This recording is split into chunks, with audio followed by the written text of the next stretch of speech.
ఓం నమ శివాయ. శైవ క్షేత్రంలో ఆనాడు పిసిసి అధ్యక్షుడిగా పాదయాత్ర చేసి ఆ శివుని ఆశీర్వచనం తీసుకొని ముఖ్యమంత్రిగా శివుని దగ్గరికి వచ్చేటప్పుడు అన్ని రకాల మాటల్ని, అన్ని రకాల ప్రజల ఆకాంక్షల్ని నెరవేర్చి జీవోలిచ్చి ఈరోజు మా ఇద్దరి చిరకాల వాంఛ, మా గౌరవ ఇద్దరు శాసనసభ్యులు కూడా సంతకం పెట్టిండ్రు.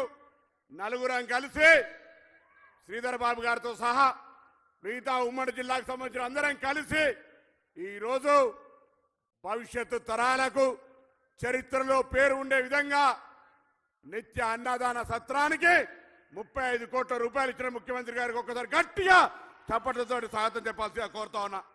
ఇది కాక గతంలో వాగ్దానాలకే పరిమితమైనటువంటి వేములవాడ దేవస్థానం మాటలకే పరిమితమై ఈరోజు రాజరాజేశ్వరుడైన శివునికి కూడా శటకోపం పెడితే ఇవాళ తెలంగాణ ప్రజల ప్రభుత్వం నాయకుడు ముఖ్యమంత్రి గారు వేదిక మీద 8 మంది కేబినెట్ మంత్రులు అందరూ కలిసి శివుని దగ్గర ఎక్కడ కూడా మాట తప్పదని, మాట ఇయ్యకపోయినా ఈ ప్రాంతానికి తెలంగాణకు పెద్ద దేవాలయంగా ఉన్న వేములవాడకు అన్ని రకాలుగా పట్టణాభివృద్ధి కావచ్చు, దేవాలయ అభివృద్ధి కావచ్చు, ఈ ప్రాంత అభివృద్ధి కావచ్చు, అనేక నిర్ణయాలు తీసుకున్నందుకు వారికి మరొక్కసారి ఈ ప్రాంత పౌరుడిగా, ఈ వేములవాడ రాజన్న భక్తుడిగా హృదయపూర్వకంగా గౌరవ ముఖ్యమంత్రి గారికి, కేబినెట్ మంత్రులందరికీ కూడా, గౌరవ శాసనసభ్యులకు, ప్రజలందరికీ కూడా ధన్యవాదాలు తెలియజేస్తా ఉన్నా.